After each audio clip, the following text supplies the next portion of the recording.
Shalom kepada seluruh jemaat, damai sejahtera Tuhan Yesus menyertai Anda semuanya. Selamat hari kenaikan Tuhan Yesus Kristus. 2000 tahun lalu Tuhan Yesus naik ke sorga dan berjanji akan datang kembali. Nah, inilah harapan iman kita tentang kenaikan Tuhan. Mari kita sama-sama buka di Yohanes pasal 14 dengan judul Rumah Bapa. Sementara Anda di rumah-rumah, Bapa bersama dengan Anda. Ya, Rumah Bapa bicara tentang sorga. Kita akan baca pasal 14 ayat 1 sampai 6 saja, lalu saya bahas ayat per ayat. Ambil catatan, HP juga boleh, ya, untuk Anda menulis rema-rema atau remah-remah yang berjatuhan dari sorga berupa firman dalam kehidupan Anda. Firman ini akan menjadi akselerasi, dan firman ini akan menjadi jawaban, solusi, dan terobosan. Percayalah terlebih dahulu sebelum kita mendengarkan, bahwa apa yang kita akan segera terima, ini semuanya adalah firman Allah. Dan saya yakin asal yang diberitakan adalah Tuhan, bukan pikiran manusia, tapi apa yang tertulis dalam Alkitab, itu bukan hanya berguna bagi kehidupanmu, tapi menjadi mujizat yang Anda nanti-nantikan. Pasti akan terjadi. Yohanes 14 ayat 1 sampai 6 saya baca keseluruhan dulu.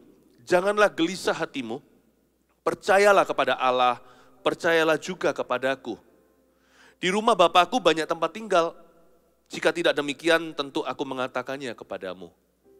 Sebab aku pergi ke situ untuk menyediakan tempat bagimu. Dan apabila aku telah pergi ke situ, dan telah menyediakan tempat bagimu, aku akan datang kembali. Dan membawa kamu ke tempatku, supaya di tempat di mana aku berada, kamu pun berada.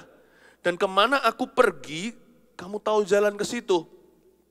Kata Thomas kepadanya, Tuhan, kami tidak tahu kemana engkau pergi, jadi bagaimana kami tahu jalan ke situ? Kata Yesus kepadanya, akulah jalan dan kebenaran dan hidup. Tidak ada seorang pun yang datang kepada Bapa kalau tidak melalui aku. Ayat 6, kita baca bersama-sama dengan suara keras dan lantang. Ya, Tuhan mendengarkan waktu kita membaca Alkitab ini. Mari kita baca bersama-sama, hitungan ketiga, 1, 2, 3. Kata Yesus kepadanya, akulah jalan dan kebenaran dan hidup. Tidak ada seorang pun yang datang kepada Bapa kalau tidak melalui aku. Katakan amin. Amin. Ayat 1, janganlah gelisah hatimu. Hari ini kita merayakan kenaikan Tuhan Yesus 2000 tahun yang lalu. Nah, itu ada maknanya. Kenaikan Tuhan itu sangat luar biasa artinya dalam kehidupan orang percaya. Karena itu jangan gelisah dalam kehidupanmu sehari-hari, apapun tantangannya. Apapun yang kita hadapi, yang sekarang sedang kita menghadapinya, atau yang nanti kemudian hari yang tidak menentu dan kita tidak tahu. Do not worry, jangan gelisah hatimu. Yesus itu melihat dengan bird's eye view. Artinya Yesus melihat itu dari atas. Dia melihat secara jelas. Dia pegang masa depan kita. Yesus tidak setara. Dia berada di bumi secara fisik yang terbatas. Daging darah manusia seperti waktu Yesus masih belum mati, belum dibangkitkan. Dia ada di Galilea suatu hari ketika pergi ke Yerusalem. Yesus tidak bisa hadir dalam tubuh manusianya. Dia anak Allah. Tetapi tunggu sampai kebangkitan dan kenaikannya. Dia di dalam kemuliaan Bapa. Sekarang Tuhan Yesus tidak lagi dibatasi. Seperti pada waktu 2000 tahun lalu Tuhan Yesus masih sebagai anak manusia. Dia adalah Allah yang sudah dibangkitkan. Anak Allah yang sudah bangkit. Dia adalah Allah yang melihat segala perkara. Dia bukan saja ada di masa lalu kita. Dia ada di masa kini dan masa depan juga. Tuhan itu bukan begini. Nanti dia ada di situ. Tuhan ada di mana-mana. Bird's eye view.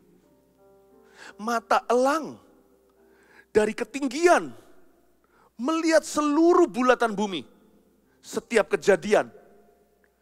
Dia ada di masa lalu kita. Masih ada di sana. Dia ada di masa kini kita. Dia ada di sini bersama dengan Anda dan saya. Dia ada di masa depan kita.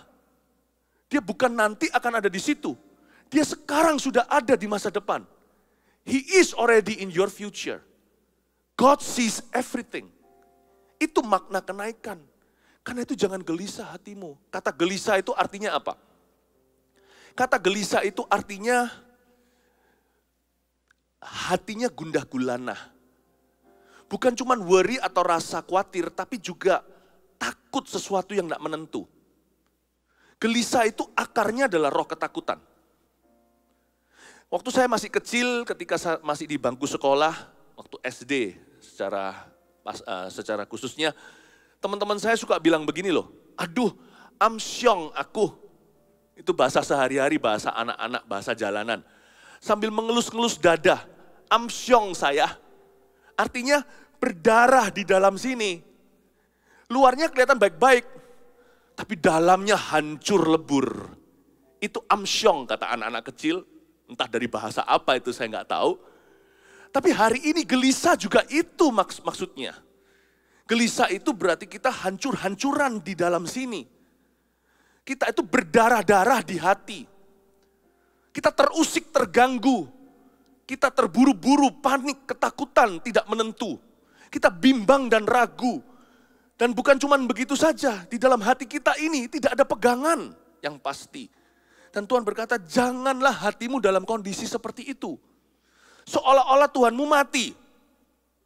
Dan seolah-olah Tuhanmu itu manusia yang terbatas di masa kini, gak bisa lagi kembali ke masa lalu, gak bisa menuju masa depan. Tuhanmu itu bukan orang. Dia memang pernah menjelma sebagai manusia pada mulanya firman. Firman itu bersama dengan Allah. Firman itu adalah Allah. Firman itu menjelma menjadi manusia. Tinggal di antara manusia. Namun manusia membencinya, tidak suka terangnya. Tapi barang siapa percaya kepadanya diberi kuasa untuk menjadi anak-anak Allah. Tuhan kita pernah jadi manusia. Tapi dia sudah dibangkitkan setelah dia mati bagi dosa. Lalu setelah itu 40 hari kemudian setelah Paskah, dia naik ke sorga. Sekarang dia duduk di sebelah kanan Allah Bapa, melihat segalanya. Jangan gelisah hatimu. Tuhan pegang kendali segala situasi. Percayalah kepada Allah, ini alasan tidak gelisah. Dan percayalah juga kepadaku, ini kata-kata Yesus di Yohanes 14 dicatat. Ada dua fondasi kenapa hati tidak boleh gelisah. Satu, percayalah kepada Allah. Katakan percayalah kepada Allah. Kita harus percaya kepada Allah bukan sebagai agama.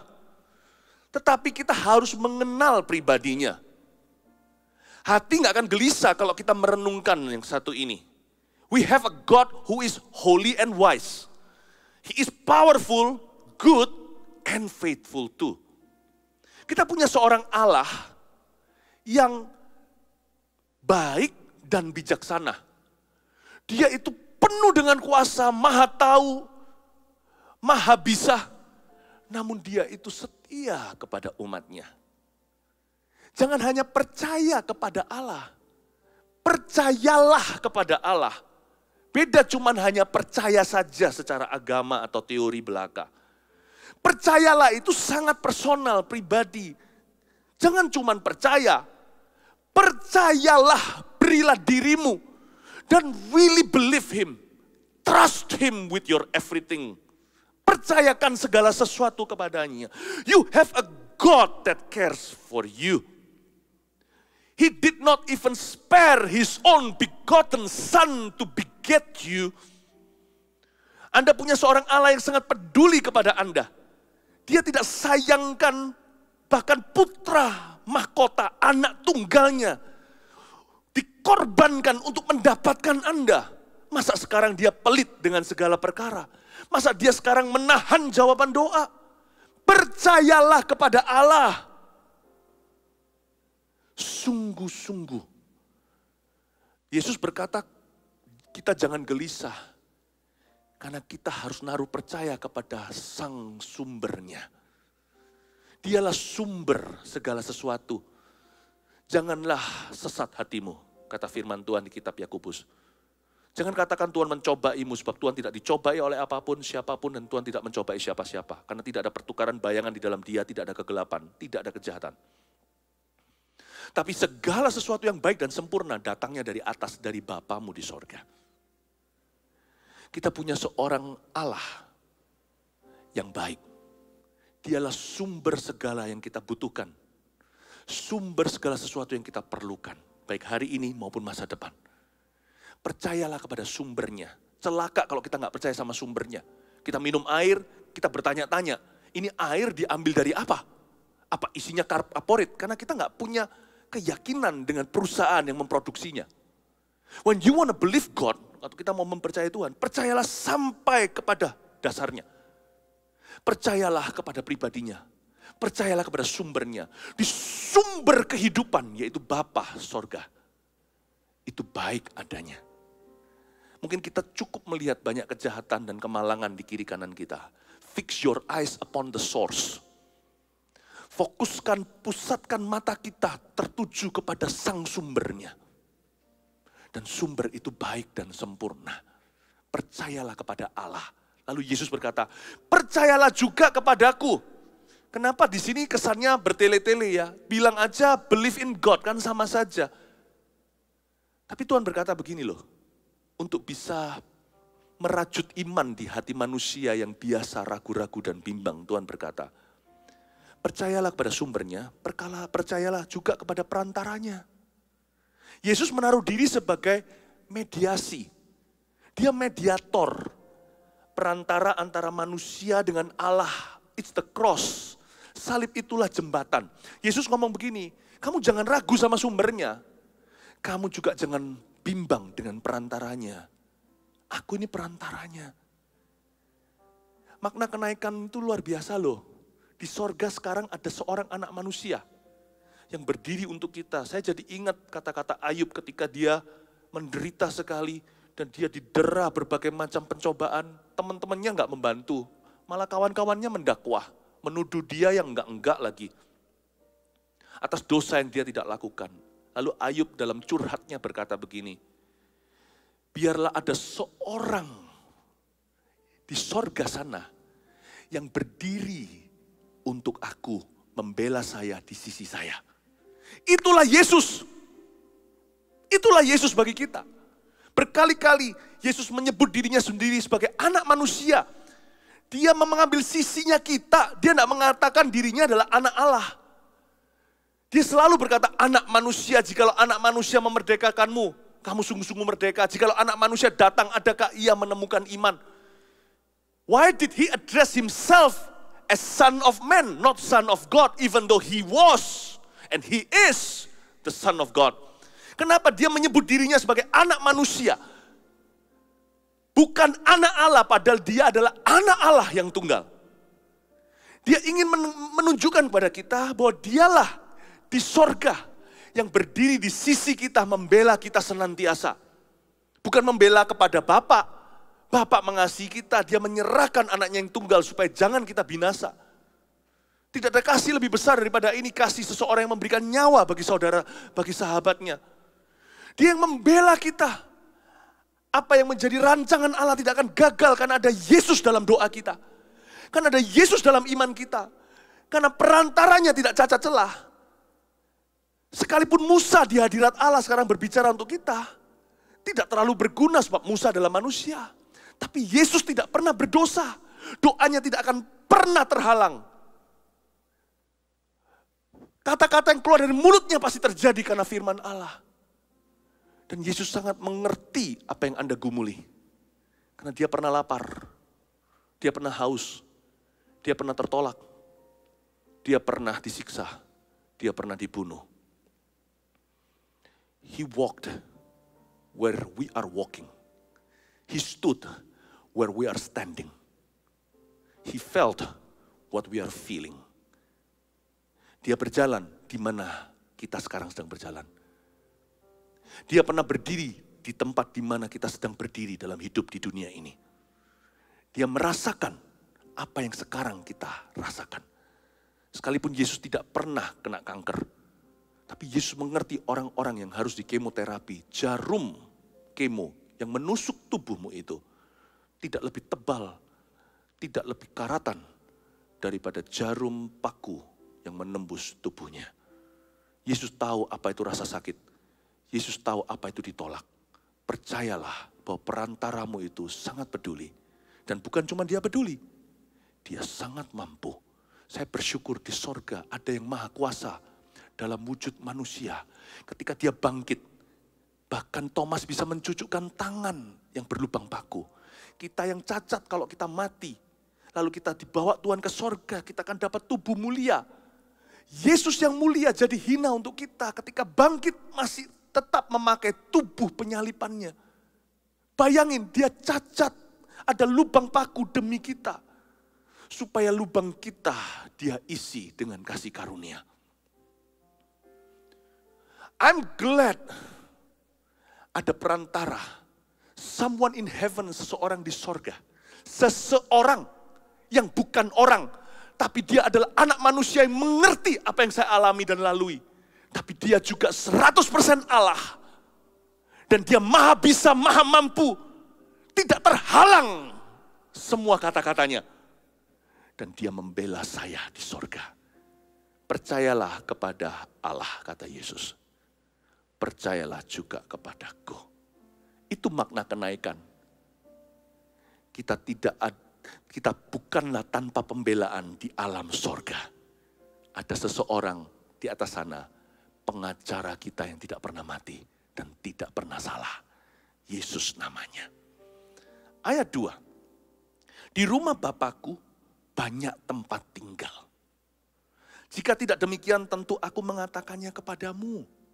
Sebab aku pergi ke situ untuk menyediakan tempat bagimu. Di ayat 2 dikatakan di rumah Bapakku banyak tempat tinggal. Sorga itu baru namanya rumah. Hidup sekarang ini sementara. Dan juga bahkan badan tubuh kita ini yang disebut bait suci, hanyalah tenda sementara. Saya jadi ingat surat Petrus berkata begini, selama kita masih hidup dalam tenda ini, maksudnya tubuh, jasmani, takut dan gentarlah akan Tuhan.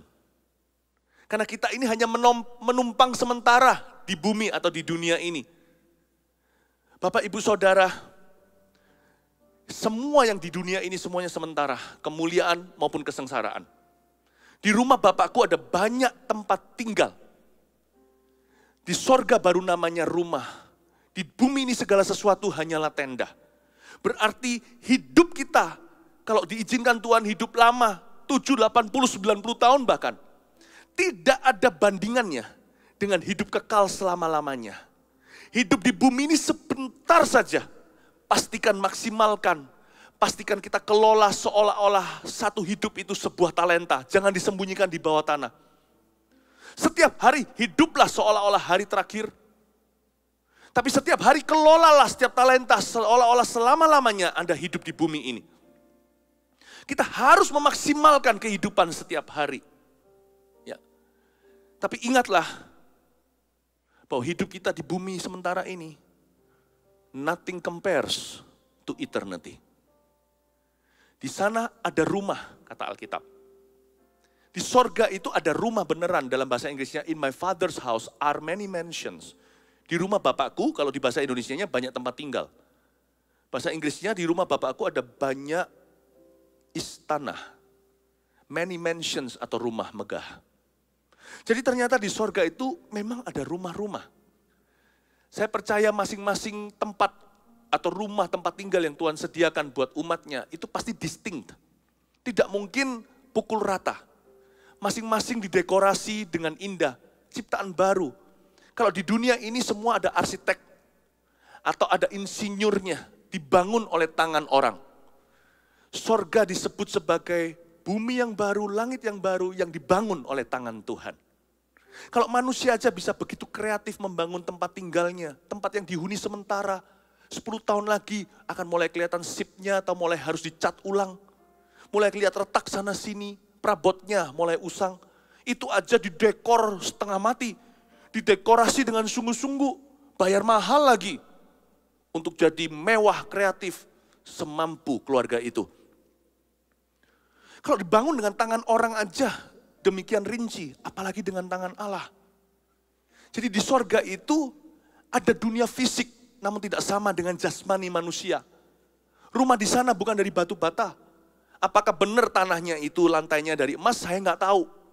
Tentu Tuhan jauh lebih kreatif dari itu. Kalau emas semua kan jelek, kan dingin rasanya. Udahlah, nggak usah mendahului firman. Pokoknya Alkitab berkata, Yesus ngomong begini, di rumah Bapakku ada banyak tempat tinggal. Tempat tinggal itu beneran. Itu adalah wujud yang nyata. Jadi kita di sorga itu juga tidak gentayangan. Orang-orang yang sudah mati di dalam Kristus itu diberi tubuh kemuliaan. Paulus menulis dalam suratnya kepada Korintus, bahwa ada kebangkitan. Dan bahwa nanti manusia-manusia Kristus akan diberikan tubuh-tubuh yang baru. Badan kita nggak bisa di-compare dibandingkan dengan tubuh kita sekarang. Coba bandingkan daging sapi dengan daging ayam. Coba bandingkan ikan kakap merah dengan kerapu. Sama-sama di lautnya, fisiknya beda. Yang pasti tubuh sekarang ini hina dibandingkan dengan tubuh mutakhir dan canggih yang Tuhan ciptakan nanti. Semua orang yang mati di dalam Tuhan, karena Yesus sudah mati dan bangkit untuk mereka, akan dibangkitkan. Look, His resurrection guarantees our resurrection. Kebangkitannya menjamin kebangkitan kita. Karena Yesus dibangkitkan, dia yang sulung, kita akan dibangkitkan pula. Kalau mau tahu kira-kira tubuh kemuliaan itu seperti apa, yang paling mendekati bocoran-bocorannya itu ada, yaitu ketika Yesus dibangkitkan hari itu ketemu Maria Magdalena di kuburan yang kosong itu.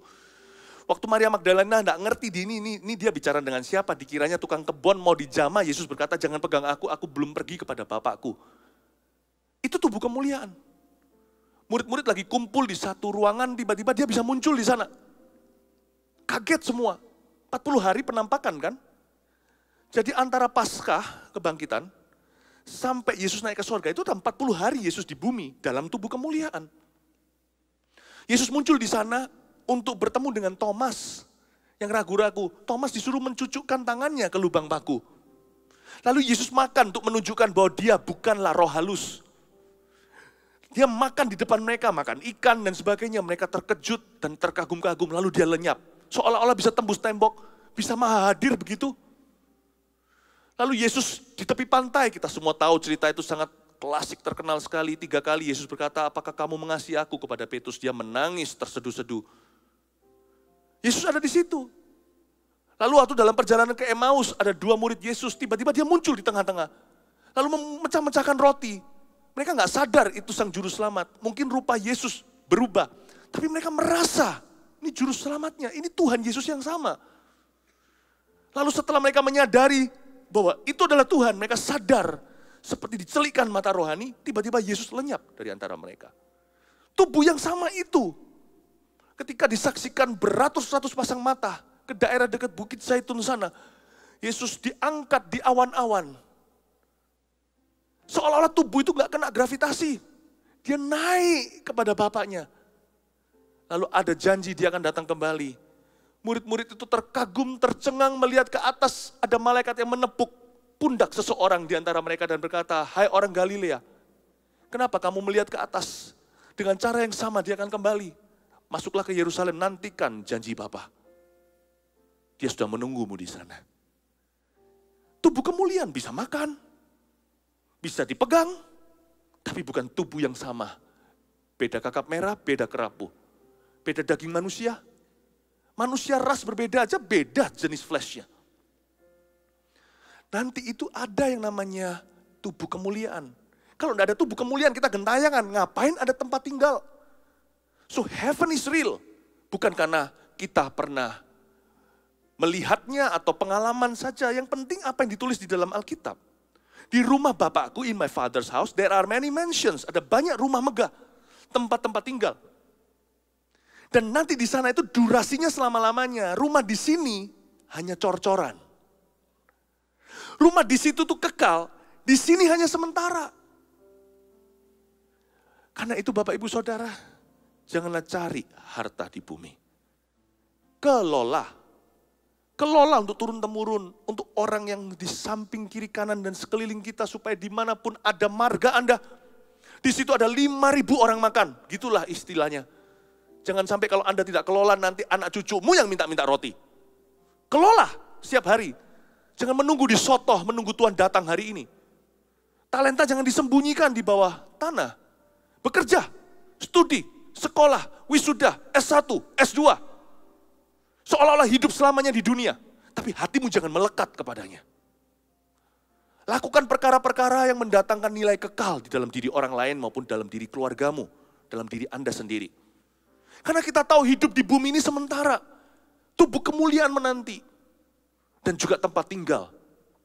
Ada orang berkata, apakah sekarang kita ini sedang melayani Tuhan itu pelan-pelan di sana direnovasi. Nanti kalau kita sudah selesai, kelar juga rumah kita di sana. Kreatif sih, tapi saya nggak berani ke sana. Saya nggak berani berpikir sejauh itu. Saya nggak berani berpikir. Yang pasti Tuhan Yesus berkata, jikalau aku pergi ke situ untuk menyediakan tempat bagimu, dan apabila aku telah pergi ke situ, ayat 3, dan telah menyediakan tempat bagimu, waktunya akan tiba, ya, waktunya akan tiba, semua akan indah pada waktunya, Tuhan akan menentukan kapan, aku akan datang kembali.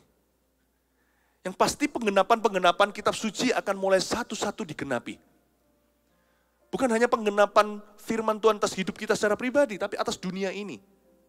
Apa yang pernah dikatakan Nabi Daniel, Nabi Zakaria. Apa yang dikatakan di kitab Wahyu oleh Rasul Yohanes. Apa yang dikatakan semua kejadian di akhir zaman. Semua nabi-nabi, semua hukum Taurat, satu-satu akan digenapi. Baik itu atas Israel, atas bangsa-bangsa. Atas gereja Tuhan, atas orang-orang yang tidak percaya. Itu akan digenapi. Nanti pada waktunya, ketika waktu Tuhan telah tiba, dia akan datang kembali. His resurrection guarantees our resurrection. His ascension guarantees our ascension. Kebangkitannya menjamin kebangkitan kita. Kenaikannya menjamin kenaikan kita. Ada pertemuan di udara, pertemuan yang manis. Saya rindu berada di sana jauh di udara. Nyanyian yang belum pernah didengar, yang akan didengar adalah kegirangan. Dan anak Allah akan menjemput kita pertemuan di udara. Yesus sudah berkata, 2 orang berjalan bersama-sama. Di tempat kerja yang satu diangkat, yang satunya ditinggal. 2 orang satu ranjang, yang satunya lenyap. Mungkin istrinya yang ditinggal karena istrinya tidak mau terima Tuhan. Atau suaminya yang tertinggal karena istrinya cinta Yesus, mendoakan seluruh keluarga, tapi suami terus menentang Tuhan. Tapi kalau dua-dua di atas ranjang itu adalah orang-orang yang di ranjang sana di luar pernikahan, perselingkuhan, dua-dua pasti ketinggalan. Suami istri pun tidak diangkat bersama. Bapak Ibu Saudara, Yesus menubuatkan rapture. Yesus menubuatkan yang namanya pengangkatan gereja Tuhan. Sebelum kedatangannya kedua kali di bumi, akan ada pengangkatan lebih dulu. Sebelum satu kurun waktu. Paulus mengatakan, tubuh kemuliaan itu bagi orang-orang yang mati di dalam Kristus disebut bahagia. Ketika dia meninggal dunia, nggak mungkin gentayangan. Mereka pasti dikasih tubuh kemuliaan. Nah, siapa yang dikasih tubuh kemuliaan tanpa lewat kematian? Yaitu orang-orang yang menyaksikan pengangkatan atau Tuhan datang di awan-awan. Paulus menulis dalam suratnya. Dalam sekejap mata, in the blink of an eye, seperti orang berkedip sekali begini aja, tiba-tiba tubuh jasmani kita diubah ke dalam kemuliaan. Saat itulah pengangkatan gereja Tuhan terjadi. Kenaikan Tuhan menjamin kenaikan kita. Kalau kita masih dalam tubuh yang sakit-sakitan ini atau tubuh yang gak sempurna ini, tubuh ini takluk tunduk sama hukum gravitasi. Yesus diangkat itu dalam kemuliaan. In the blink of an eye, waktu sangkakala berbunyi, kata Paulus dalam suratnya. Mereka yang masih hidup saat itu, waktu sangkakala dibunyikan, ditiup dari sorga, Tuhan menjemput gerejanya. Mereka akan diubah ke dalam kemuliaan. Inilah harapan orang percaya. Saya bicara begini bukan supaya kita berangan-angan, tapi supaya harapan kita itu di tempat yang maha tinggi. Kalau nggak gitu kita akan gelisah dan depresi. Sebenarnya murid-murid ini gelisah gimana sih? Saya kasih sedikit background, itu tadi saya lupa untuk singgung. Sebelum ini terjadi, Yesus ada peringatkan mereka, sebentar lagi aku akan mati di tangan orang-orang berdosa. Mereka down langsung. Mereka down. Karena mereka punya harapan sekuler atas Yesus. Mereka kepingin Yesus memulihkan ekonomi Israel, bahkan kerajaan seperti zamannya Raja Daud. Mereka ingin supaya Yesus kalahkan Italia, penjajahan Roma. Jadi mereka ada semi kecewa. Loh, kok Tuhan Yesus mati di kayu salib? Kok kalah? Mereka mikir untuk dirinya lah, kalau Tuhan Yesus ini mati, mereka sudah pilih Yesus loh. 3,5 tahun bersama-sama. Mereka kembali jadi nelayan, udah ketinggalan banyak. Pikiran mereka adalah karir. Pikiran mereka adalah karir mereka di bumi. Kehidupan duniawi. Jadi gelisah. Gelisah. Their spirit were in a hurry and were in confusion. Roh mereka di dalam mode tergesa-gesa dan kebingungan. Mereka tidak tahu bagaimana Tuhan bilang, calm down, oh storm. Tenanglah. Tenanglah, hai badai taufan yang ada di dalam hati mereka dan dalam jiwa. Jangan gelisah. Harapan kita harus di tempat yang maha tinggi. Kita harus tahu dulu. Buat apa kita bicara tentang iman kalau kita tidak bisa melihat kekekalan? Orang Kristen anak Tuhan harus punya iman sampai kekekalan. Kalau mau punya iman tuh harus sampai dasar. Dong. Sampai ujung bawah. Sumbernya harus kena. Iman itu harus kena ke sumbernya. Percayalah kepada Allah.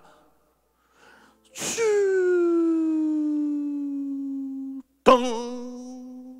Sampai ke dasarnya. Kalau imanmu tidak sampai ke dasar itu bukan iman. Dan imanmu tuh harus sampai ke langit, tembus langit di atas sana. Sampai kepada kekekalan. Makanya itu doa Paulus buat jemaat. Supaya roh wahyu dan hikmat memenuhimu. Supaya engkau mengenal betapa dalamnya, betapa lebarnya, betapa tingginya kasih Allah bagimu. Harapan kita harus di tempat yang maha tinggi.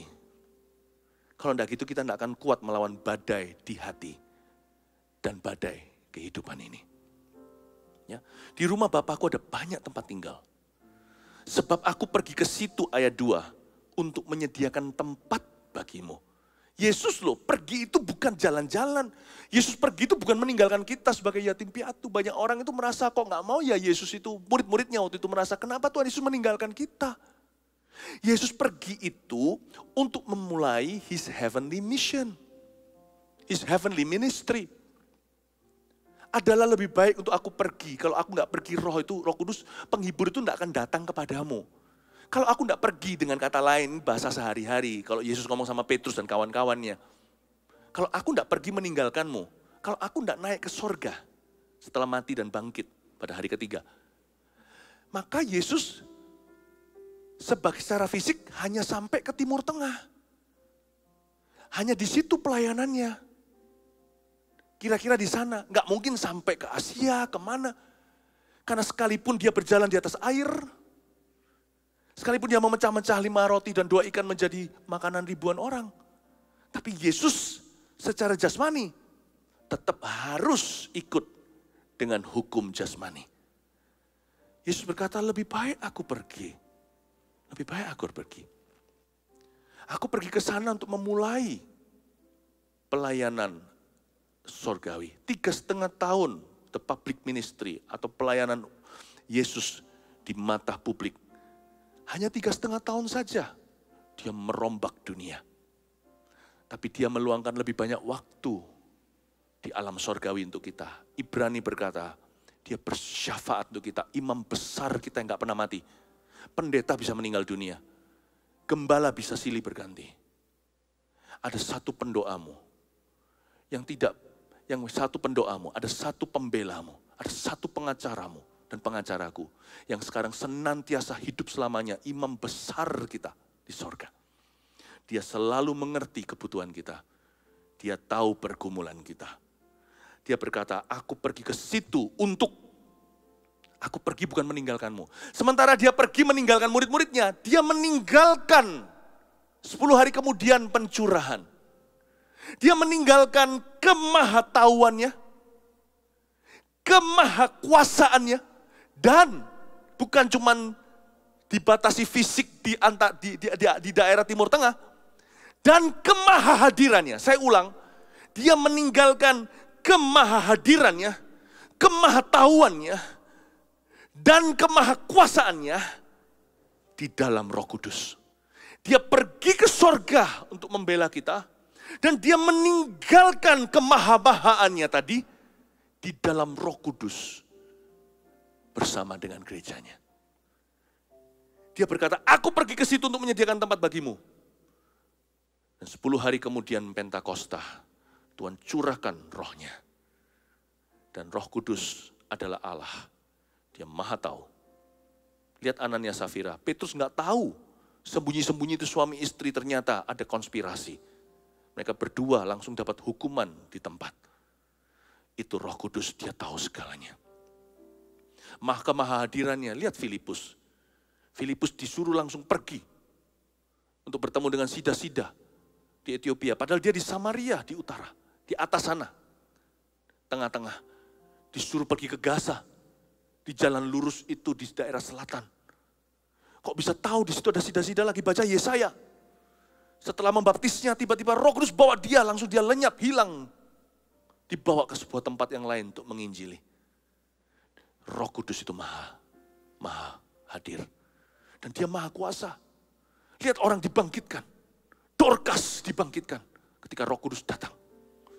Dan dia menyembuhkan orang yang lumpuh di gerbang indah. Ketika Petrus berkata, emas perak tidak kupunya. Apa yang kupunya kuberikan padamu, dalam nama Yesus berjalanlah. Itu setelah lidah api itu hinggap ke kepala si Kefas. Bapak Ibu Saudara, Yesus tidak meninggalkan kita yatim piatu.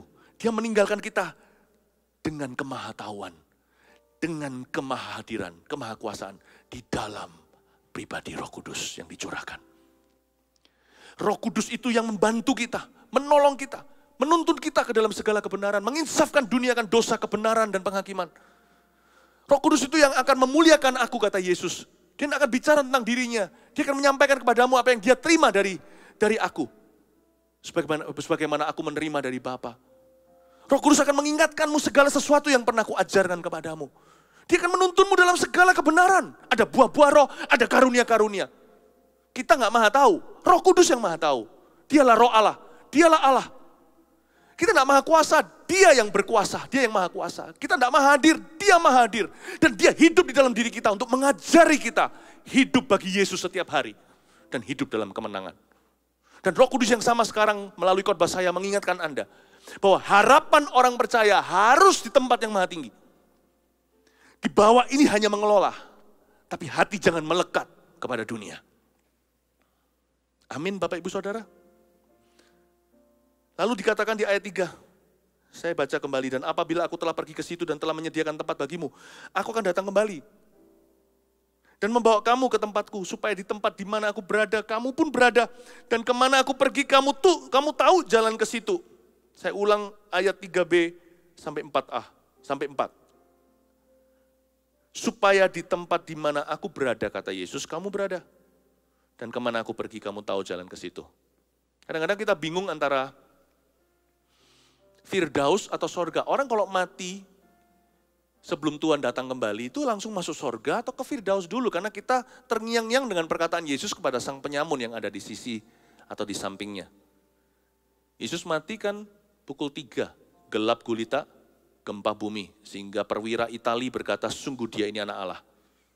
Kan robek itu antara yang namanya tirai bait suci yang memisahkan manusia dengan hadirat Allah, itu robek persis di tengahnya dari atas ke bawah.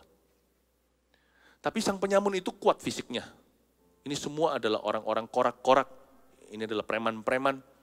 Mereka nggak mati-mati, tapi keesokan hari Sabat. Jadi mereka mulai malam itu. Jadi para perwira mematahkan kaki mereka. Sehingga mereka tidak bisa tarik nafas karena mereka digantung di atas salib seperti Yesus. Nah, sebelum penyamun ini sebelum Yesus mengembuskan nafas terakhirnya, Yesus sempat melayani dan menyelamatkan jiwa salah satunya. Yang satunya terus mencemooh Yesus. Yang satunya berubah pikiran, akhirnya dia membela Tuhan. Dan dia berkata, ingatlah aku ketika engkau sudah sampai. Ingatlah ketika engkau datang kembali. Ingatlah aku ketika engkau dalam kemuliaan. Yesus berkata, petang ini juga, sore ini juga, kamu sudah bersama dengan aku di Firdaus. Nah, ada orang bertanya, kalau orang itu mati, kan kita bicara kenaikan. Kalau bicara kenaikan, ayo kita bicara tentang sorga. Apa yang kita tahu dari firman Allah, kita saling sharing. Nah, ketika orang itu mati, dia langsung masuk ke sorga atau Firdaus? Saya kasih. Kita jangan terlalu fokus, sekalipun sorga itu tempat tinggal yang nyata. Sorga itu bukan gentayangan, tapi tempat fisik yang mulia. Tapi janganlah kita terlalu fokus ke itunya. Tetap yang utama di sorga adalah Dia yang kita sembah. Suatu hari saya pernah berlibur dengan anak-anak saya dengan keluarga dan istri anak-anak sebuah tempat. Saking senangnya, pernah kan? Kadang-kadang kita merindukan ya saat-saat kita sekarang di rumah gini, waduh kapan liburan. Waktu liburan dengan keluarga, saya suka nyetir orangnya. Jadi saya nyetir dari satu kota ke kota lain waktu itu. Saya setir dengan pemandangan bagus, jalan gitu, senang hatinya. Anak-anak masih kecil waktu itu saya lihat anak-anak tertidur, ya dengan nyenyaknya, ya dengan nikmatnya. Saya ngomong sama istri saya, sungguh loh, this is home. Loh kangen gak saya dengan rumah yang saya tinggalkan sementara liburan? Ya kangen, tapi gak seberapa. Bagi saya yang penting home, bukan house. Bukan rumah RT RW-nya, tapi rumah keluarga dan anggota keluarga yang saya cintai dan kasihi. Saya bilang sama istri saya pegang tangannya sambil saya setir, saya bilang begini, saya pegang sebentar saya ngomong begini, I don't need to go home. Kalau asal kita sama-sama sekarang gini, ini sudah rasa seperti di rumah. Kita berdoa supaya keluarga kita selalu bersatu. Nah, sama. Saya nggak peduli mau Firdaus, mau sorga kek, mau gini, mau sorga yang nanti final, atau Firdaus dulu, apakah ada tempat itu, saya nggak peduli. Pokoknya firman ini bicara dengan jelas. Supaya di tempat di mana aku berada, kata Yesus, kamu berada itu hati Tuhan. Dan kemana aku pergi, kamu tahu jalan ke situ, kita selalu bersama, we are always together. Jadi orang percaya kalau mati, di dalam Tuhan itu begini, kita tutup mata di sini, melek sebelah sana, 1 detik kemudian, antara kita melihat malaikat Tuhan jemput kita, bukan malaikat maut, antar kita ke Tuhan Yesus karena dia adalah jalan, kebenaran, dan hidup. Atau kita akan melihat Tuhan Yesus sendiri. Waktu kita buka mata di sana, dia mengulurkan tangan dan berkata, welcome home. Dan dia tuntun kita kepada Bapa karena Yesus berkata, tidak seorang pun datang kepada Bapa kecuali melalui aku. Pokoknya, di mana aku berada, kamu di situ. Kemana aku pergi, kamu ada di sana. Doesn't matter to me. Mau transit di mana kek, saya mau di Abu Dhabi, saya mau di Soekarno-Hatta di Jakarta punya lapangan terbang, mau di Juanda di Surabaya, pokoknya me with my family, me with my loved ones, pokoknya aku bersama dengan orang yang kucintai, enggak masalah. Jadi jangan perdebatan soal sorga itu berupa tempatnya. Tapi pertanyaannya adalah, apakah Anda sudah selamat? Itu yang penting, sudahkah dosamu diampuni, sudahkah Anda terima Tuhan? Karena bagi orang yang sudah percaya dan terima Tuhan, yang penting Immanuel, Tuhan beserta, I don't care. Mau Firdaus, mau sorga yang final, mau tempat transit di mana. Yang pasti saya tahu, orang dalam Yesus itu selamat. Demikian pula orang yang mati di luar Kristus, atau yang mati pura-pura mengenal Tuhan. Kamu berkata, Tuhan, Tuhan, tapi aku tidak mengenal kamu. Hai kamu pembuat kejahatan, enyahlah ke dalam api neraka. Mau di mana kita tahu ujung akhirnya. Binasa. Karena Alkitab berkata di Yohanes 3:16, karena begitu besar kasih Allah, sumber itu, kepada dunia ini, dia mengaruniakan anak yang tunggal supaya barang siapa percaya kepadanya, N huruf besar percaya kepada Yesus Kristus di sini, dia tidak binasa, melainkan beroleh hidup kekal. Nggak usah kita perdebatannya ke arah orang yang mati binasa itu kemana dulu, mau masuk mana, akhirnya mana. Kita semua tahu ujungnya adalah lautan api. Mereka tidak akan bisa keluar lagi. Karena Alkitab berkata, bagi manusia hidup hanya sekali. Lalu penghakiman. Nah pertanyaannya, are you ready? Demikian pula orang yang terima hidup kekal. Saya tidak tahu apakah itu Firdaus atau sorga, apapun namanya. Pokoknya di mana Yesus berada, aku ada di sana. Mati adalah keuntungan jikalau hidup adalah Kristus. Yang penting kan pokoknya saya melek mata di situ. Yesus menjemput saya, antar saya ke Bapa. Ujungnya adalah keselamatan dan kehidupan kekal. Pertanyaannya, Anda di sisi mana hari ini? Atau orang-orang yang Anda kasih, yang Anda cintai itu, keluarga, your loved ones itu. Alangkah baiknya kalau kita forever together, eternally, bersama-sama dalam kekekalan. Pasti beda kan, kalau tidak ada papa nanti suatu hari dalam kerajaan sorga. Kalau tidak ada mama, kalau tidak ada suami, jikalau pengangkatan aja nggak usah bicara tentang ujungnya. Hidup kekal, kalau kita diangkat, ada pertemuan di udara, pertemuan yang manis itu sangkakala berbunyi. Seperti Paulus katakan, dalam waktu sekejap mata kita diubah ke dalam kemuliaan, dalam tubuh mulia. Kalau waktu itu suamimu tertinggal gimana? Atau jikalau saya bicara dengan suami seseorang di sini, kalau Anda mendengarkan, jikalau Anda tertinggal gimana seluruh keluarga Anda yang sudah sungguh-sungguh dengan Kristus hidup dalam firman, firman hidup dalam mereka diangkat, Anda sendirian bagaimana? Saya tidak takut-takuti, ini semua firman Allah, ini semua fakta kebenaran. Jikalau Anda yang tertinggal gimana sang istri? Atau anak-anak, jikalau seluruh keluarga Anda masuk ke kekalahan, sisa anak Anda satu yang masih memberontak, yang masih menentang Kristus, yang masih anti Kristus. Bagaimana dengan dia? Bagaimana dengan teman Anda? Waktu saya setir liburan itu, kami keluarga, istri anak saya rasa aman. Aman bukan satu mobil, bukan hanya dengan keluarga saya, keluarga besar juga semua dalam Tuhan. Saya rasa aman, kita semua sudah dalam bahtera Nuh. Tidak ada satupun yang berada di bawah kategori air bah, hukuman Allah. Pray for your loved ones, jangan lengah, Tuhan sudah mau datang. Kenaikan Tuhan itu bermakna sorga, juga bermakna bahwa semuanya suatu hari akan diadili. Bapak, Ibu, Saudara, mari kita berdoa buat orang-orang yang kita cintai. Bahkan doakan untuk orang-orang yang tidak kita kenal. Doakan untuk bangsa-bangsa, suku-suku bangsa, untuk pulau-pulau. Meskipun bukan Anda yang diutus, tapi karena doa air mata Anda, nanti akan ada penuai-penuai yang diutus ke sana. Kita bisa menabur dulu. Amin. Kita lihat ayat-ayat berikutnya. Ayat yang ke-5 dan 6 saja. Kata Thomas kepadanya, enggak kebetulan ya, Thomas yang bertanya. Thomas ini wakil yang indah. Karena Thomas ini sangat relevan dengan kita. Kalau Paulus siapa-siapa gitu rasanya gagah perkasa mereka. Rasanya kita itu nggak bisa mendekati iman mereka. Tapi kalau Thomas, orang ini kira-kira bisa mewakili kami. Lalu Thomas bertanya kepadanya. Pertanyaannya sangat mendarat. Thomas ini kelihatannya memang dia itu lebih banyak mengandalkan otak kirinya. Orang-orang yang terus mainnya di logika. Jadi banyak seperti kita. Semua harus masuk akal. Dia bertanya, Tuhan, kami nggak tahu kemana engkau pergi. Maksud Tuhan apa sih? Kemana? Surga itu gimana? Banyak pertanyaannya seperti anak kecil. Why? Kenapa? Mengapa? Di mana? Apa? Banyak pertanyaannya. Jadi, nah ini aplikasi. Bagaimana kami tahu jalan ke situ? What must I do? Dia sudah 3,5 tahun sama Tuhan Yesus. Ini Tuhan Yesus sudah hampir dibunuh di kayu salib. Dalam waktu berapa hari kemudian atau minggu. Kata Yesus kepadanya. Jawaban Yesus ini bermakna dan ini aplikasi untuk kita. Kata Yesus kepadanya, Akulah jalan dan kebenaran dan hidup. Tidak ada seorang pun yang datang kepada Bapa kalau tidak melalui aku. Akulah jalan, katakan jalan, kebenaran dan hidup. Akulah jalan, akulah kebenaran, akulah hidup. Katakan jalan, kebenaran, hidup. Sekarang coba bayangkan kata jalan, kebenaran, dan hidup dimulai dengan huruf besar semuanya. J, jalan dengan J huruf besar. Jalan.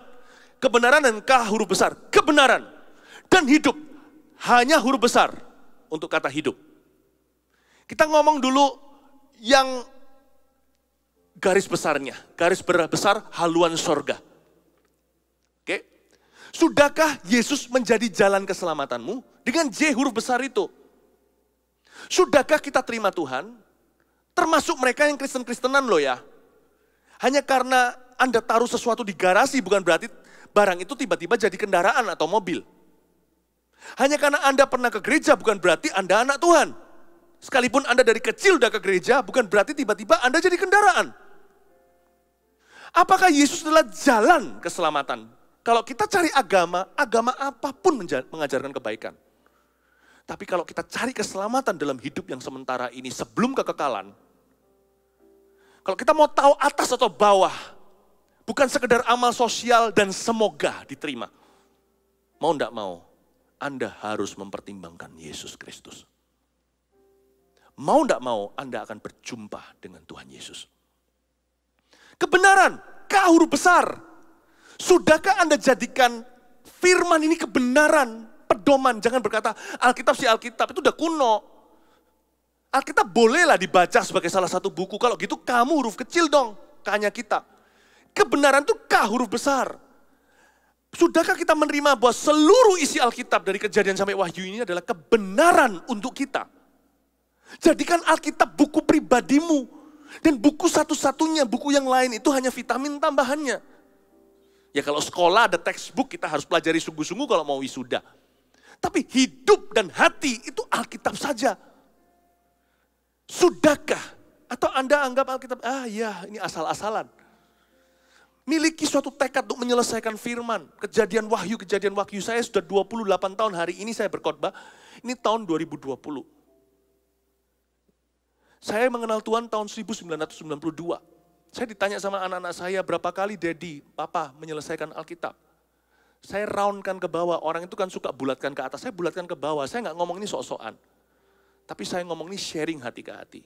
Kalau saya begitu haus dan juga merasa nggak tahu apa-apa, miskin di hadapan Allah, saya nggak merasa saya itu sudah hebat seperti ahli Taurat, orang Farisi. Enggak, saya terus baca karena saya belum tahu. Saya terus merenungkan karena saya membutuhkan. Kalau 1 tahun saya selesaikan Alkitab 2 kali saja, saya bulatkan ke bawah. 28 kali 2. Sudah 56 kali saya bolak-balik Kejadian sampai Wahyu. Dan saya enggak mau punya ragi Farisi. Saya enggak baca Alkitab supaya saya sok tahu. Saya baca firman supaya saya bisa kritik kiri kanan. Saya baca ini untuk hatiku. Saya baca untuk hidupku.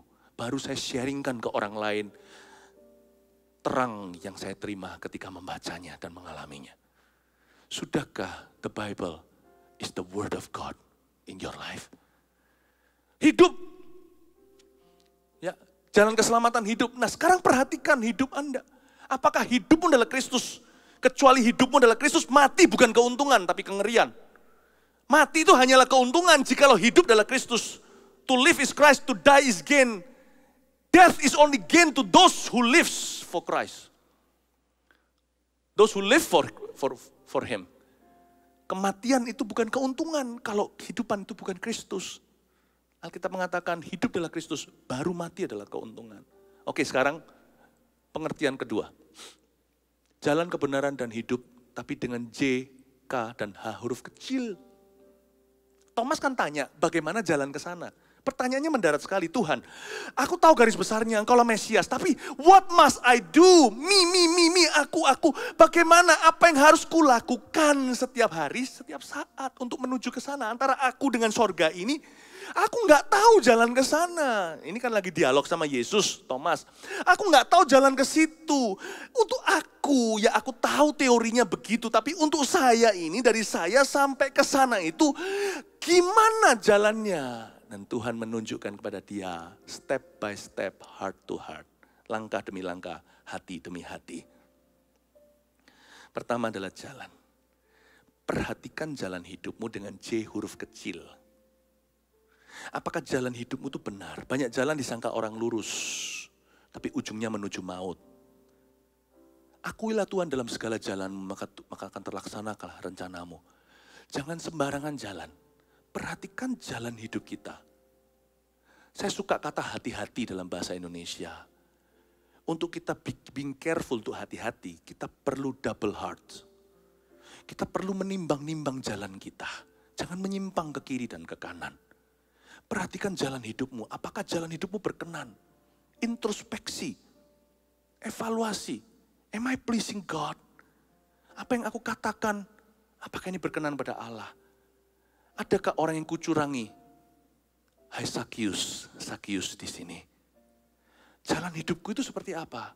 Jangan terlalu mulu-mulu lihat ke surga. Lihat aja jalan hidupmu dengan J huruf kecil. Kalau jalan hidup kita itu setiap hari sekalipun tidak sempurna, kita mengikut jalan-jalannya Tuhan. Berusaha, kita mengikuti kehendak Tuhan bukan kehendak kita. Jalan yang dia pilih untuk kita bukan seenak gua atau semau sendiri. Saya yakin kalau kita jalan begitu dengan rendah hati sekalipun kita nggak tahu segala sesuatu. Sekalipun kita masih membuat banyak kesalahan di sini dan sana karena kita masih belajar sambil berjalan. Tapi kalau hati kita tulus ikut Tuhan, sungguh-sungguh, bukan sembarangan, ya, tapi betul-betul mencari tahu jalan Tuhan dalam kehidupan kita, pasti nyampe di sana. Step by step, tiba-tiba someday kita sudah ada di seberang sana dengan aman dan selamat. Dan Tuhan mengulurkan tangan dan berkata, Welcome home my son. Kebenaran dengan K huruf kecil. Untuk mencari jalan Tuhan nggak bisa lepas dari kebenaran. Kita baca seluruh Alkitab itu langsung kejadian wahyu dalam satu hari. Kita bisa mati. Nggak berbuat apa-apa lagi. Selain itu bisa meledak nih kepala. Tuhan itu kalau bicara itu teratur. Saya suka baca Alkitab teratur. Tapi Tuhan bicara secara daulat. Saya baca berapa pasal sehari katakanlah. Itu teratur. Jadi supaya nggak mut-mutan. Itu membantu saya punya disiplin rohani. Tapi apapun yang saya baca sekalipun teratur. Tuhan bicaranya itu loh bisa improvisasi. Tuhan bicaranya itu loh bisa daulat. Tuhan bicaranya loh itu bisa spesifik. Bisa sangat pribadi. Bisa sangat istimewa. Yang penting ya. Yang penting saya hidup bercermin dengan firman. Setiap kebenaran kecil dalam kehidupan saya. Itu sebuah pewahyuan. Atau langkah berikutnya menuju ke sorga. Jalan besar, J huruf besar sudah saya terima terima Yesus. Jadi saya nggak bergantung jalan kecil, jalan tikus apalagi. Saya nggak perlu sedikit demi sedikit lalu terima tiket saya ke sorga. No, pada hari saya bertobat terima Tuhan tahun 1992. Saya tahu nama saya sudah ditulis dalam kitab kehidupan. Dosaku sudah diampuni. Tapi untuk saya hidup dengan Tuhan di dalam dunia, di hidup ini. Jalan-jalan dengan J huruf kecil ini. Menuntun saya setiap hari closer and closer to heaven. Kadang-kadang Tuhan bicaranya, Philip, ampuni. Itu kebenaran yang saya pertanggungjawabkan dengan K huruf kecil. Jikalau ini K huruf besar seluruh Alkitab ini, pewahyuan lengkap. Tapi kadang-kadang Tuhan memberikan pewahyuan terbatas setiap hari. Memberikan kepada kita cuilan-cuilan roti. Memberikan kepada kita remah-remah yang harus kita pertanggungjawabkan. Setiap kebenaran itu step by step, heart to heart. Jikalau jalan dengan J huruf kecil itu jalan-jalan itu step by step. Kebenaran-kebenaran itu heart to heart. Take to heart. Taruh dalam hatimu setiap perkataan Tuhan. Yang hari ini merema dalam jiwamu untuk dipertanggungjawabkan. Dengan hati demi hati. Satu persatu kebenaran itu Anda pertanggungjawabkan dan hidup di dalamnya. Jalanmu akan semakin dekat dengan Tuhan. It will be closer and closer to God. Jalan kebenaran dan hidup H huruf kecil. Kita tidak usah mikir hidup kekal saja. Pikirkan hidup sehari-hari, kesusahan sehari untuk sehari. Selalu begini loh tiap hari. Tiap pagi saya bangun tidur, saya punya rutin begini. Tuhan, kuserahkan hari ini kepadamu. Today I will walk with you. Hari ini aku akan berjalan denganmu. Malam hari sebelum saya tidur. Bukan doa perpisahan, sebab Tuhan tidak pernah berpisah dengan kita. Tidak ada yang bisa memisahkan kita dari kasih Kristus. Tapi saya pasti ada doa penutupan hari dan saya berkata, Tuhan, ya Tuhan, hari ini semua yang terjadi di hidupku, ajarku menyadari kau sertaku, kuserahkan semua penyesalan, semua kebanggaan ke dalam tanganmu. Saya tutup hari itu. Saya memperhatikan hidup saya dalam skala daily. Hidup adalah Kristus, mati adalah keuntungan, itu lifetime, seumur hidup. Tapi kita yang penting fokus matanya hidup sehari-hari. Kesusahan sehari hanyalah untuk sehari. Every day live for Jesus. Udah. Saya seumur hidup ini akhirnya kita cuma hidup sehari. Besok saya bangun lagi, saya hidup sehari. Besok lusa saya hidup sehari. Tanggung jawab saya hanya mempertanggungjawabkan hidup setiap hari. Sehari sekali. Every night, setiap malam saya berjumpa dengan Tuhan di hati dan berkata, Lord, how have I lived today? Tolong evaluasi. Aku berdoa, aku belajar itu, aku belajar ini. Ampuni aku kurang di sini. Terima kasih untuk pertolonganmu dan semua keberhasilan. Aku berikan kemuliaan. Gampang kan? Orang bisa hidup 80 tahun. Tapi sungguhan terasa hidup hanya sehari saja. Kalau kita mempertanggungjawabkan sehari-hari dengan Tuhan. Gitu loh caranya mau masuk ke surga. Kalau sudah terima Yesus. Perjalanan kita itu sederhana. Step by step. Every truth by truth, setiap kebenaran, heart to heart. Dari khotbah kita dengar, kita pertanggungjawabkan. Dari renungan kita pertanggungjawabkan, heart to heart. Dan day by day, setiap hari. Tiba-tiba tanpa disadari, kita melek mata.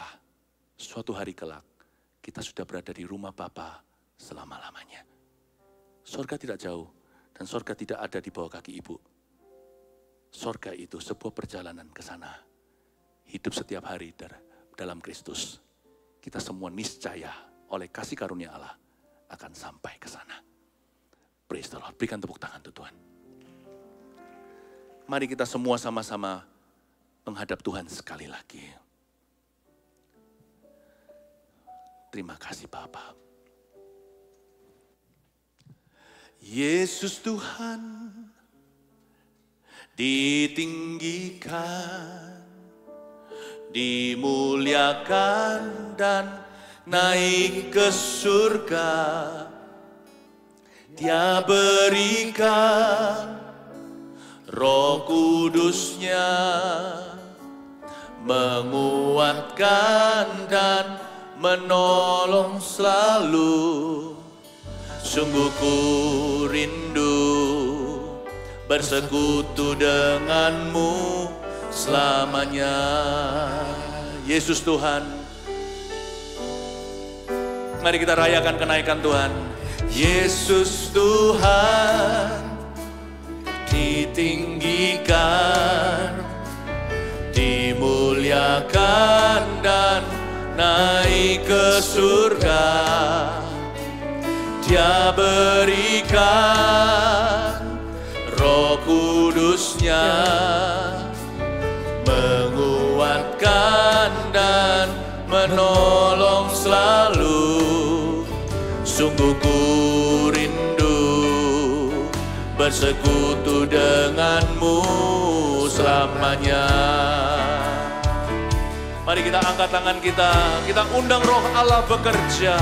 Allah Roh Kudus, jamah hatiku dengan urapanmu. Rindu selalu dekat denganmu, tinggal di hadiratmu. Allah Roh Kudus, Allah Roh Kudus, jamah hatiku dengan urapanmu. Rindu selalu dekat denganmu, tinggal di hadiratmu. Yesus Tuhan ditinggikan, Yesus Tuhan ditinggikan, dimuliakan dan naik ke surga. Dia berikan Roh Kudus-Nya, menguatkan dan menolong selalu. Sungguh ku rindu bersekutu denganmu selamanya. Allah Roh Kudus, mari lawat umatmu. Allah Roh Kudus, jamah hatiku dengan urapanmu. Rindu selalu dekat denganmu, tinggal di hadiratmu. Allah Roh Kudus, jamah hatiku dengan urapanmu. Rindu selalu dekat denganmu, tinggal di hadiratmu. Rindu selalu dekat denganmu, tinggal di hadiratmu. Oh, rindu selalu dekat denganmu, tinggal di hadiratmu.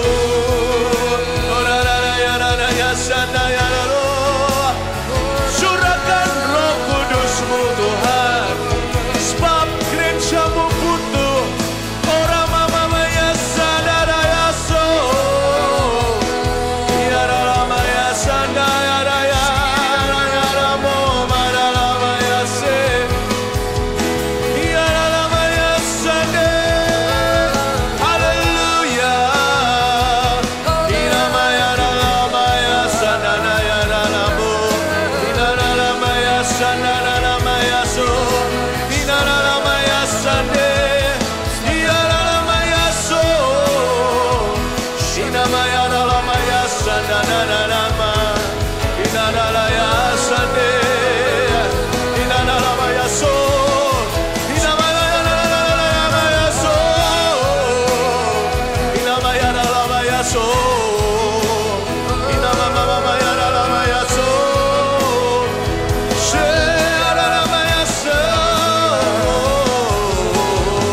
Saudara, saya tergerak untuk mendoakan baptisan Roh Kudus dengan tanda berbahasa roh atau berbahasa lidah. Apalagi hari-hari ini kita semakin membutuhkan pendoa syafaat. Bahkan di rumah-rumah. Bukankah tadi saya katakan, adakah seseorang yang Anda kenal yang belum terima Tuhan? Kita bisa secara efektif menjadi pendoa syafaat mereka dulu, menabur dengan air mata dan berdoa tepat guna. Bagaimana kita bisa berdoa buat papa mama, orang tua, kita nggak tahu duduk permasalahan mereka. Roh Kudus akan membantu dengan keluhan-keluhan yang tidak terucapkan dengan bahasa manusia, Roma 8. Dan kalau kita menerima kuasa Roh Kudus, kalau kita menerima Roh Kudus, kita akan menerima dunamos atau kuasa. Dan kita akan menjadi saksinya di Yerusalem, Yudea, Samaria, sampai ujung dunia. Yang membuat Petrus menjadi berani adalah baptisan Roh Kudus itu. Membuat saya juga menjadi berani. Saya dulu adalah seorang yang sangat pemalu. Gagap pula tidak bisa bicara. Bukan berarti kita akan jadi pengkhotbah. Tapi baptisan Roh Kudus ini adalah baptisan kesaksian. Bukan cuma doa syafaat saja. Memang kadang-kadang kita tidak ngerti bahasanya. Memang seharusnya tidak segala sesuatu yang kita doakan kita perlu pahami. Waktu kita bicara kepada Allah Bapa. Supaya kita nggak tahu rahasia orang terlalu banyak. Apalagi untuk mendoakan masa depan. Mana kita tahu bahasa-bahasa kita yang klise. Paling keluarnya begini, Tuhan kasih kami masa depan penuh pengharapan. Sehat-sehat saja, semuanya baik-baik, jalan lancar.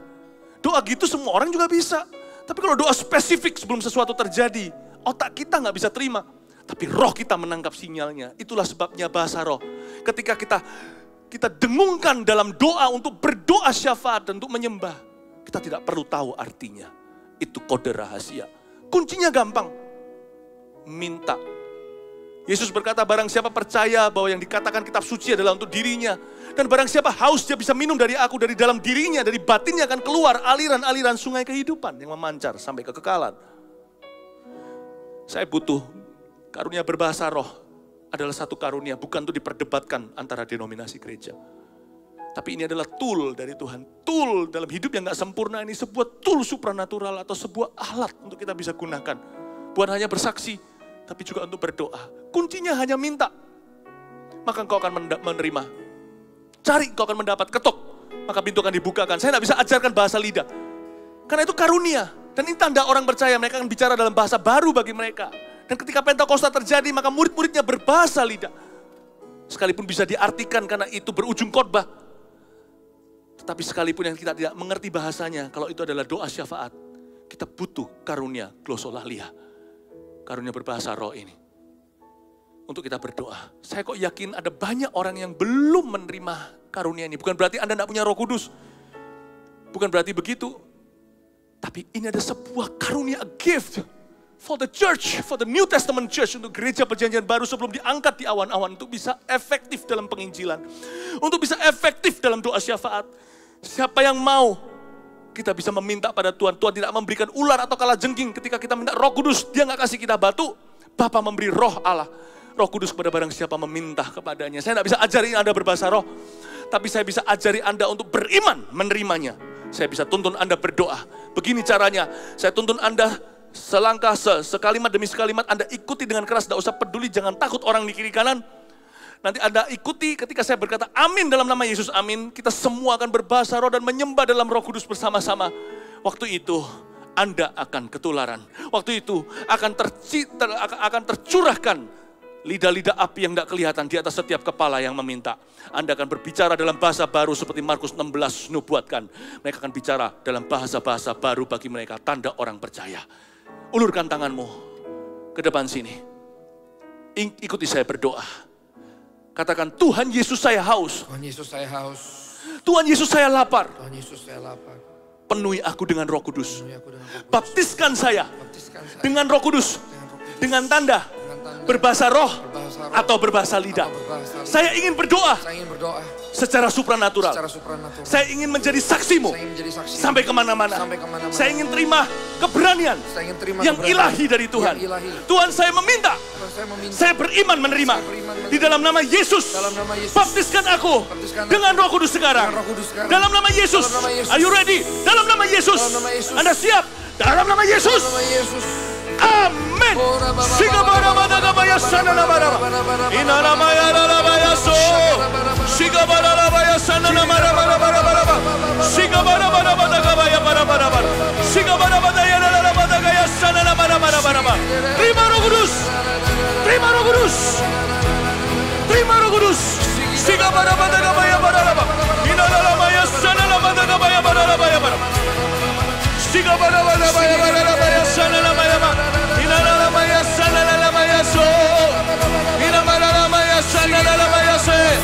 Jangan berhenti, jangan berhenti, jangan berhenti.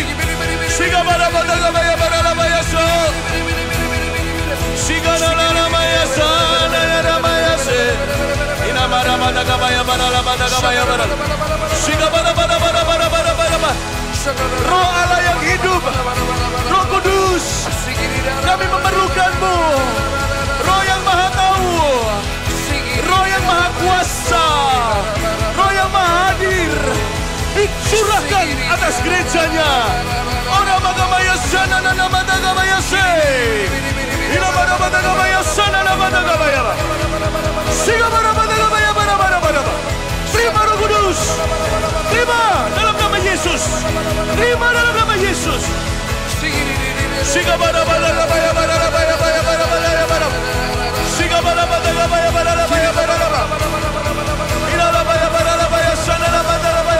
Jangan berhenti. Come on. Siga bara. Ila bara sana bara. Siga bara se. Ila bara sana bara. Allah Roh Kudus jamah hatiku dengan urapanmu, rindu selalu dekat denganmu, tinggal di hadiratmu, rindu selalu dekat denganmu, tinggal di hadiratmu, rindu selalu dekat denganmu, tinggal di hadiratmu. Haleluya, haleluya. Tetap diangkat tangannya. Sebentar lagi kita akhiri ibadah. Saya melihat ada satu anak muda, seorang pria yang kurus, krempeng sekali, udah 1 tahun lebih selalu berbaring di ranjang. Sesuatu terjadi dengan paru-parunya, tuberkulosis atau semacam itu. Saat ini Roh Kudus sedang masuk ke paru-parumu, menyembuhkanmu.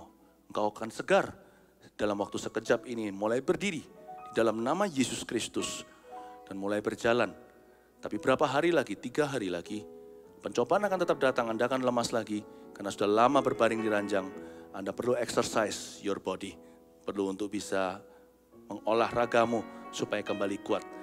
Setan akan membuatmu ragu, di masa-masa tenaga Anda mulai pulih pelan-pelan. Tapi tetap pegang firman, Tuhan bicara kepada Anda sekarang. Ada satu orang yang pernah jatuh dulu, kena ke tulang ekornya. Dan selalu sakit di bagian itu sudah lama, sekian lama ini maksudnya. Belum terlalu lama, sudah sekian lama ini. Dan penglihatan Anda pun mulai kabur. Anda curiga apakah karena itu, Anda belum ke dokter.